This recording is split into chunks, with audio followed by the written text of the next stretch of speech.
Hi, I'm Ariel and I'm here to talk to you about Google Trends.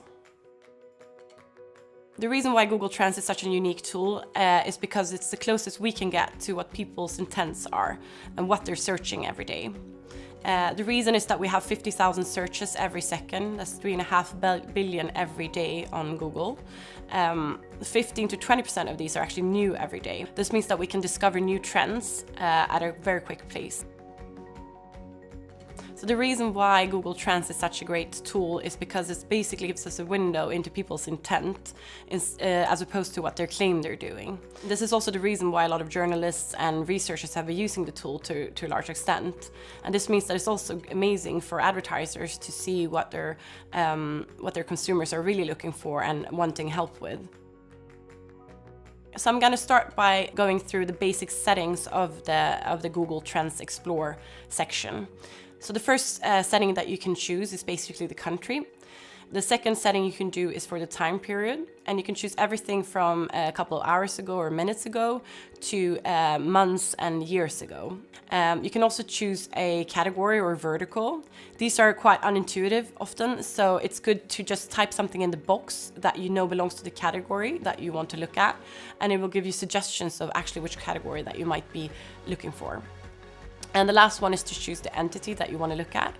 And you can choose not only Google search, although I do recommend that one as being the best one, but you can also look at YouTube data, you can look at image search or news search as well.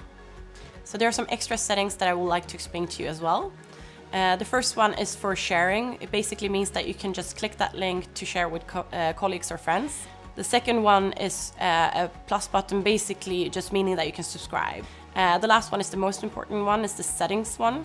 It basically allows you to get more data or to create your own graphs based on the data that you're seeing in an interface. It also allows you to change the time zone, which is important for the hourly analysis. And it also allows you to change the language that you're analyzing the data in. So let us go into the search terms and how to use them. So you might remember how it used to work when you used to search online back in the days and you had to put quotation marks and pluses and minuses to get to the optimal search results. Basically, within Google Trends, this is exactly the same things. So imagine that you would be typing tennis shoes, just the two words as they are. That basically means that you're looking for anything that contains the words tennis and shoes in any given context. So it could be that you actually mean that I don't like to wear shoes when I play tennis. It doesn't have to do with tennis shoes necessarily. If you then add quotation marks around the words, it means that you're looking for that exact search term, so tennis and shoes. But it could be within the context of other words. So it could be that tennis shoes are expensive, or tennis shoes are cheap, or I don't like tennis shoes. So if you instead would put, for instance, tennis plus shoes, that means that you're looking for any search terms that contain either tennis or shoes. This technique is mostly used when you have brands that are called multiple things or are often misspelled. You can also use a minus to get the opposite. So for instance, if you would write tennis minus shoes, you would get any results containing tennis, but nothing containing shoes. So this technique works as well within the box, and you can combine these as you want. So you can put a quotation mark, a plus, and minus within one of the boxes. And as long as you stick to below 25 search terms, you'll have this kind of optimized version of your search. So it's good to know that there's an additional feature that basically allows you to search by either search term or topics. And a topic basically means that it's the whole category containing tons and tons of words that belong to that category. So it's our algorithm that understands it, and you don't have to do the work yourself. The topic is just a search term or whatever search terms or combination of search terms that you've entered into the bucket. So a great example to show this is basically using Coca-Cola. So as you start typing Coca-Cola in the search boxes, it will give you suggestions of whether you mean the search term itself or if you mean a topic, so as the beverage Coca-Cola or the company Coca-Cola. And if you use the topic, it will understand the topic in a broader sense. So it will understand any given terms that people have been searching that contain Coca-Cola. So it could be Coke, Cola, Cola Light, etc. And the algorithm is so smart that it actually understands the difference between people searching for Coke, meaning Pepsi, or Coke, meaning Coca-Cola, based on the actions that they've taken around that search, essentially. If you choose the topic only or the search term only, basically it will only take into account those exact words that you've put within that bucket. As you can see from the graph, you get a way more encompassing view if you use a topic as opposed to a search term. Another thing that is good to note is that you get a dotted line when you're looking for a topic, and you get a solid line when you're looking for a search term, which is a good way of kind of spotting whether you're looking at a topic or a search term in the graphs. So one thing that's really important to note when it comes to the data within Google Trends is that it's always normalized and indexed. By indexed, it means that at any given time period and any given data that you're looking at, it always has a 100 point, which is the highest point, and everything will be relative to that. By normalized, I mean that if you're looking at a graph, say a housing graph, and you see that the slope is slightly decreasing, it does not necessarily mean that the searches for housing has been decreasing in absolute terms. It just means that the interest for housing queries have been decreasing relative to the overall interest online of searches, essentially. On the opposite side of that, if you see a line that is increasing, you know that it's been increasing more than the general interest for searches overall.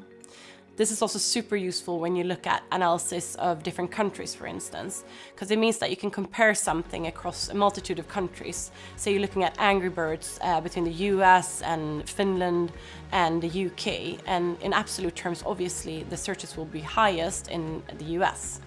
But actually, as you can see from the graph, it's the highest in Finland because that's where Angry Birds is from. And this is obviously the relative interest in Finland of Angry Birds as opposed to the other countries. So there are also other ways of tailoring how you look at your data. So there are 3 settings that are very important to know of. The first one is search terms, which is the standard one that we've been discussing so far. It allows you to put in 5 search terms and compare them to each other. The other way you can do it is to choose one of these search terms and compare it across 5 different locations. So it could either be a region or a country. The last way to do it is by time period. So you choose this one topic again or one search term and you compare it across 5 different time ranges that you choose by custom. So Google Trends has another feature as well, which is really, really useful and helps you rank consumer interests in any given topic, essentially. So let's assume that you're a brand and you have this new product launch and you want a celebrity to endorse that product, but you're not sure which celebrity to choose. Google Trends can help you choose which one to use. Let's assume that we narrowed it down to 5 celebrities. We have Madonna, Lady Gaga, Miley Cyrus, Britney Spears, and Katy Perry. If we look at the graph, we can see that Lady Gaga has been the biggest over time. She's the purple line. But you can also see that Miley Cyrus has this huge peak at the end of the graph. This was from when she was very controversial at the MTV Awards.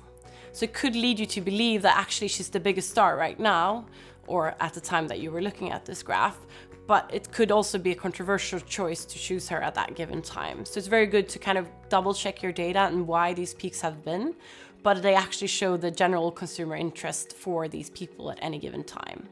On the left-hand side of the graph as well, you get a very good indication of the total interest of these people over the full time period that you're looking at, essentially. So it's important to look at that as well. Okay, so there's another feature within Google Trends that's really, really useful to know. So basically you can use this topic feature that we discussed previously to make a global analysis. It basically means that you don't need to speak any given language to be able to analyze the data within a country. So if you choose a topic, let's take pregnancy as an example, you can actually make a global analysis of pregnancy using the topic pregnancy. And it will understand any given language that people have been spelling pregnancy in. It also allows you to right-click the data and you can translate into English. That means that you get all the different languages translated into English at once.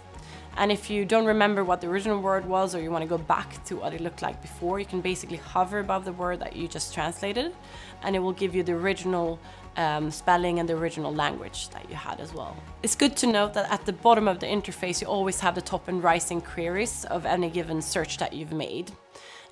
You might notice sometimes that it says breakout. This basically just means that it's more than 5,000% increase versus the period that you're looking at right now. So it just means that basically the word has never been searched for before the time period that you're looking at.